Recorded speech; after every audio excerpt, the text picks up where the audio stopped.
I'm so pleased to have August Lageman speaking this morning. August has been a member of our church for quite a while now. He has a very interesting background, and he is a retired Methodist minister and Army chaplain, and is also a shaman and has many interesting experiences. I wish we had him on a Sunday that didn't coincide with Rhythm and Roots so that more could share in this. But August.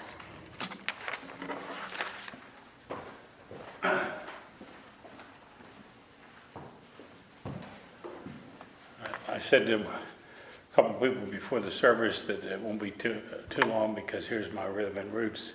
Oh, so he said nothing. And the person said, "Oh, you're going to cast a spell on the speaker." No, I remove spells. I don't cast them, but I am the speaker, so it won't be too long. The spirituality of travel. My adult experience with travel began in military service. Actually, the U.S. Army. I was always worried about where first the Marine Corps and then later on the Army would send me. They could send you to some real kind of miserable places. And what they did is consistently, repeatedly, over and over again, they sent me to Germany, the land of castle and cathedrals and really good beer. So when I first was stationed in Germany, I had some unusual experiences. I would go places when I was not on duty, and what I would see and experience was that I'd been here before. Now, I have a German name, so my great-grandfather came from Germany, so the sense of deja vu that I've really been here before. That was my experience in Europe in the 80s and 90s. I did take one civilian trip to Vancouver Island, British Columbia, when I saved up my frequent flyer miles to Vancouver Island. And what I did is I had just gotten my fixed-wing license, and I went to Victoria Flying Club, presented it, and they said, "Well, you have to have one of our people in the other seat." And I said, "That's fine," and flew all over the island. At the northwest part of the island is a place called Lawn Point, and that was important in the family history because I had an uncle that I never physically met. I was 6 months old when he died in a Navy plane crash, a reconnaissance plane headed up to Alaska, got caught in a snowstorm, lost an engine, and they pancaked it down on Lawn Point. Not all people were killed in the crash, but it was a pretty remote part, so he and others died shortly thereafter. When I retired from the Army in 2003, I was able to pursue my own shamanistic healing, not as a shaman, but really as somebody that needed healing. I worked initially with 2 Cherokee Indian medicine women, and finally a Sioux Indian medicine woman. Last weekend I did my homework and I read a classic American book, 550 pages, Bury My Heart at Wounded Knee. And it is now, I think it's crested 6 million copies sold since 1970. And the book is a pretty sad book to read. It's subtitled An American Indian History of the West. And you walk away from the book wondering, now who were the savages? In terms of that. One of the people that I met in the book was Colonel, eventually Brigadier General Eli Parker. Very interesting man, and I've since read a couple of books about him. He was an Iroquois Indian chief from the Seneca region of New York State. And as a young man, he was very well educated. He wanted to be a lawyer. Those days you didn't go to law school. What you did is you apprenticed yourself to a lawyer for 3 years and then took the bar exam. So that's what he did. When he went to take the bar exam, they said, "Well, you got a white man's name, but you're not a citizen. You're an Indian. You can't take the bar exam." So he was not happy with that news. But then he went back to New York State and went to Rensselaer Polytechnic Institute and studied civil engineering. So then after Rensselaer, he got a job on the Erie Canal at the western terminus in Galena, Illinois. And actually he was in charge of worked for the Department of Treasury, was in charge of the federal buildings that were going up on that place. While he was on the Erie Canal at the terminus there was a yard goods store and a supply store, and it was run by a guy that had just spent some time in the Army but wasn't in the Army at that point, and he became friends with that man, Ulysses S. Grant. They became quite good friends. A couple years later, the Civil War started, and he applied to fight for the Union cause. Guess what? Wouldn't take him because he's an Indian. Here we go again. So he went back to his farm. He was doing his farming, and one day a horse and a rider, and the rider had a military uniform on, came galloping up to him, and it was his commission as a captain in the United States Army. It seems that his friend Ulysses S. Grant had gone up the rank structure and was a brigadier general, and when he heard that Secretary Stewart had turned him down for a commission, he figured a way to reverse that and commissioned as a captain as an engineer, and he was Grant's secretary throughout the Civil War.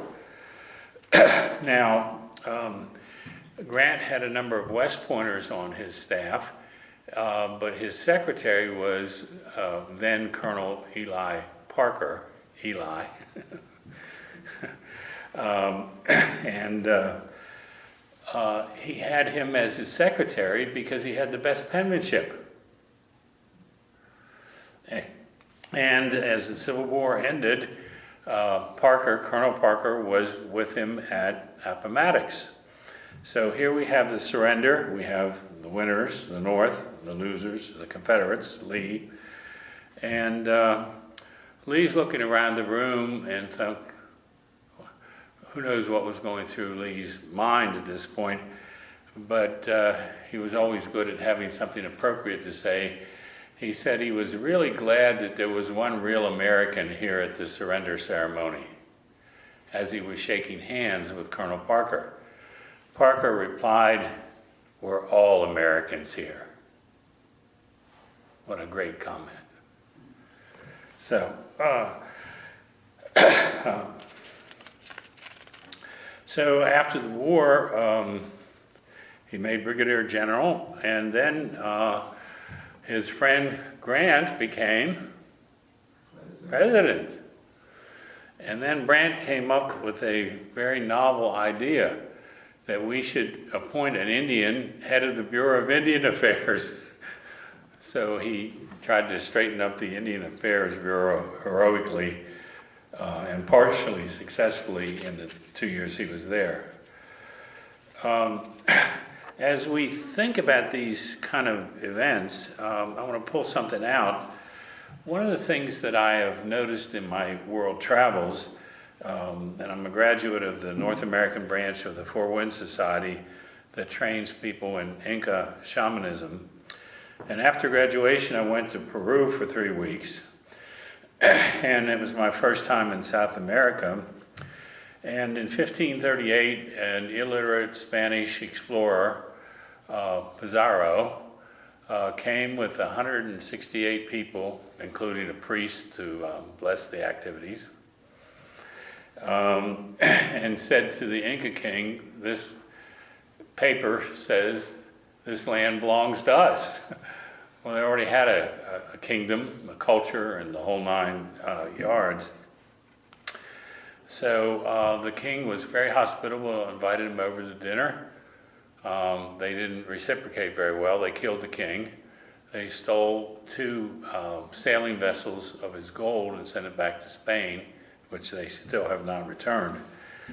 And so what I got a sense of the 3 weeks that I was in Peru was the Incas would talk about the conquest, the Spanish. Now, the language of Peru is Spanish, but the Inca language is Quechua. It's their own language. Now, one snippet from that is of interest. The Spanish were very serious about making everybody Roman Catholics. Okay, so what they did is they desecrated the Inca holy places by building churches on top of them. Okay, but the Spanish didn't know as much about the land and earthquakes as they thought they did. So 70 years after this happened, the building of the churches, a major earthquake hit Peru. It destroyed all the Catholic churches, leaving the Inca shrines intact, because the Incas would build their doorways at angles, which meant they were earthquake proof. So, so as we talk about these things and take a look at Peru and the American West, the theme that is emerging is the us and them, the conquerors and the conquerors. The pattern, even though the names are different all over the world, the pattern is the same. Us and them, the conquerors and the conquered. 2 years ago, I went to Ireland, which was, from a shaman point of view, very interesting, because that's where I got all my leprechauns and my fairy friends, which I actually use a great deal in my work. So, for example, shamans are always taking the bad stuff out of people. Well, sometimes you need to put the good stuff in. A nurse, a client, about 100 miles north of here, called me up in a panic and said her 4-year-old son went out into the carport and came back screaming, said it's got teeth and eyes and fangs, and it tried to attack me. And I said, oh, don't worry about that. That's just an angry poltergeist. I'll get it out.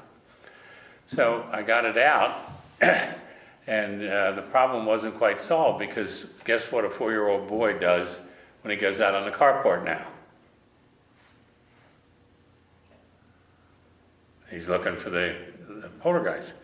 So I talked to my leprechaun friends and fairy friends, and we sent him 3 fairies to his bedroom. Now he eats dinner, and after he finishes dinner, he says, look, Mom and Dad, I've cleaned my plate. Can I go to my room and play with my friends?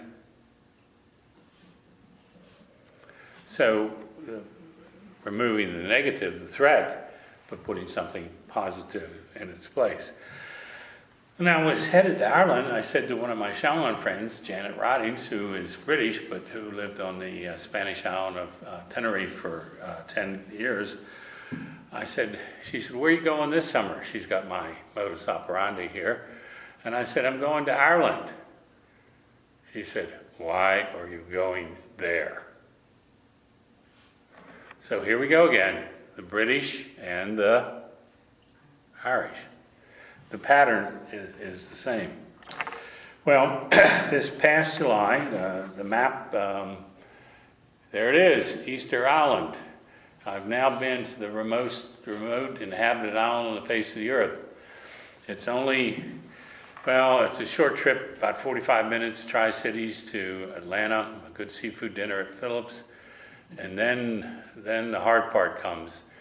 10:30 flight out of Atlanta on Delta, 5,000 miles to Santiago, Chile. And I got there 8 o'clock the next morning, and I filled out the paperwork, and I had to stand in line for an hour to give a Chilean official the piece of paper that I was not bringing any animal products into Chile. But it got better after I got out of the airport. My travel agent had done a real good job. He booked me at the Holiday Inn 50 feet from the airport. I just had to look across the street, not get hit by a taxi, and crossed over there and checked in, went to sleep, took a shower, and then got a massage by a lady that didn't know a word of English, but she knew where the spots were, so that worked. So I stayed there that weekend, and then the last part of the trip was a 2,350-mile trip to Easter Island. Or that's the Western name because a Dutch explorer discovered it in April 5th, 1722.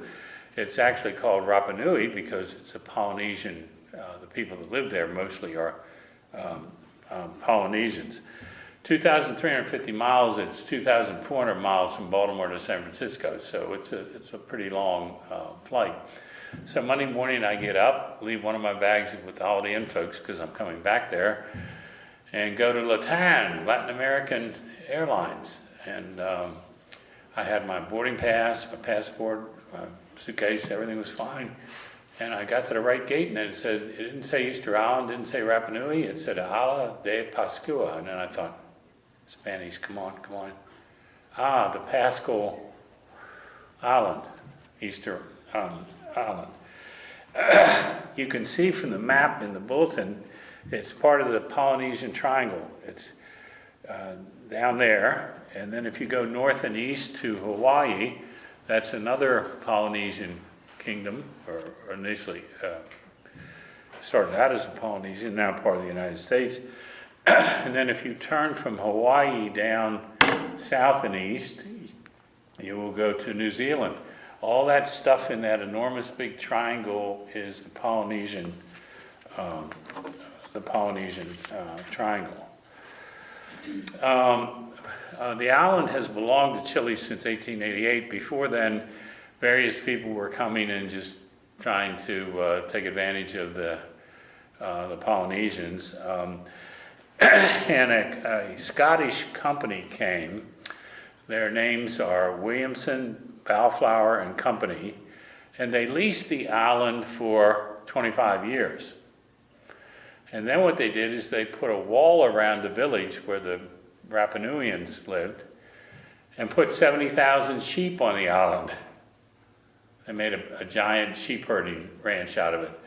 When the official for Williamson, Bellflower and Company signed the lease, they didn't sign Williamson, Bellflower and Company. They actually signed Easter Island Exploitation Company. Because that's what they were doing. So where is Williamson, Bellflower and Company? Well, they're doing well. They're selling BMWs in Santiago. They got out of the sheep business. Anyway. So what we have is this up and down dynamic that I've witnessed everywhere. And two more snippets. When I got back, I read a book called Captive Paradise, The History of Hawaii. Hawaii was originally had kings and queens, and they were Polynesians. It came to the United States in 1898 during the Spanish-American War. 3 years before then, the Queen of Hawaii was trying to arrange the marriage of her daughter to the Crown Prince of Japan. Something happened and the marriage didn't go through, or Hawaii would have been Japanese. This is 46 years before Pearl Harbor. So Pearl Harbor would have had to been relocated to Long Beach and San Francisco Harbor. So anyway, interesting that in terms of, and then one last snippet, which is a little bit more positive, and then I want to finish talking about the spirituality of all this. Before I went down, I picked up a book called The Kaiser's Pirates, and I thought, gee, I didn't know Kaiser Wilhelm had pirates. Oh, yes, he did. World War I began, and of course you know about the war, trenches and gas and all that in Europe. Germany at that point had an empire, colonies in China, Samoa, Africa, all over the place. So the war began, and they wanted to get these 17 battle cruisers back to Germany, couldn't do it because they would have had to navigate either around England or through the English Channel and would have encountered the British Navy at that point. So the Kaiser's staff sent out a telegraph. Sink British merchant ships until you run out of fuel and ammunition.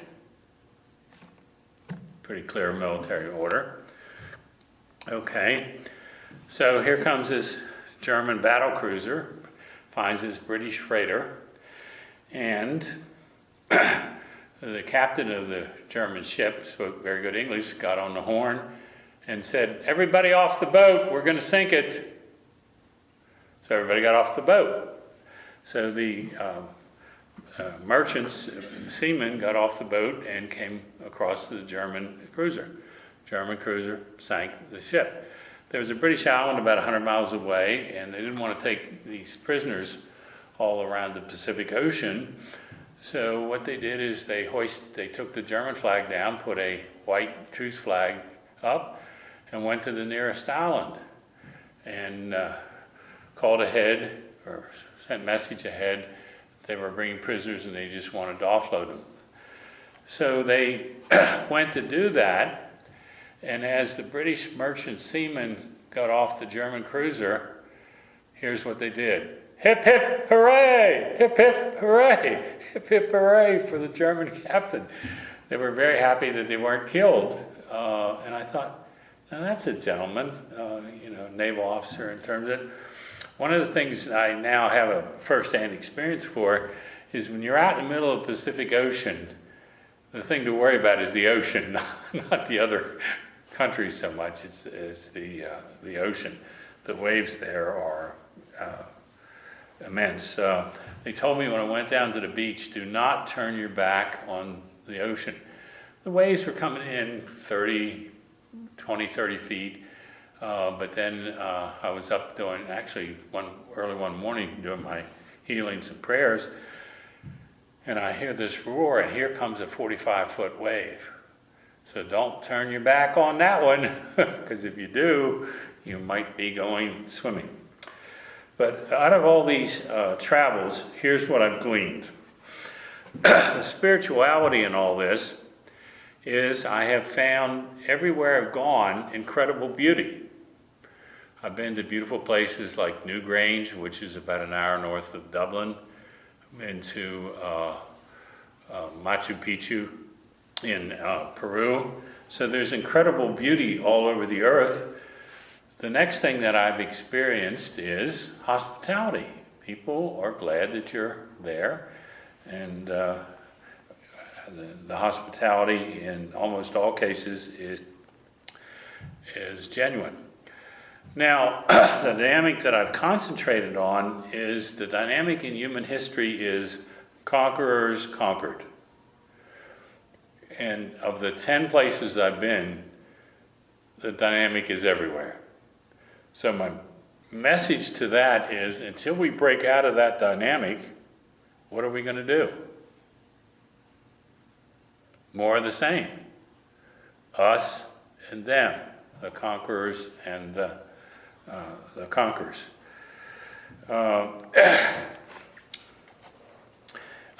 Everywhere I've been, this is a kind of concluding spiritual note, everywhere I've been, I picked up spirit guides. The three that I picked up in Rapa Nui were Neptune, the sea, Orion from the stars, Southern Cross, and then the guide from the island, Rapa Nui. So probably the best place to get spirit guides, though, is Ireland. She's still with me off my left shoulder, Annie. And the story there is I was coming back from a fascinating 2 weeks in Ireland, and I was at the Dublin airport. And the difference with the Dublin airport is TSA and passport security is in Dublin, not in Atlanta when you're tired, which is a nice benefit. And so the official had my check bag, and he said, "Is that your check bag?" And I said, "Yes, it is." And he said, This is when it gets good. He said, retired Colonel, United States Army. I said, yes. He said, thank you for your service. He said, are you bringing anything unusual back to the United States? I said, oh, yes, sir, I am. Just take a peek over my left shoulder. It's Annie, the leprechaun. He never even looked up from stamping the passport. He just said, have a nice flight, sir. And I kind of shook my head and chuckled and thought, well, if you can't get reverence for leprechauns in Dublin, Ireland, give it up. You're not going to get it. But anyway, my spirituality in all this is incredible beauty and hospitality, spirit guides. So I have been blessed, and my work has been blessed by these travels. But my concern is, and my prayer for the human community is, we find ways to get out of the us, them, the conquerors and conquered, because otherwise the next 100 years is going to look like the last 100 years.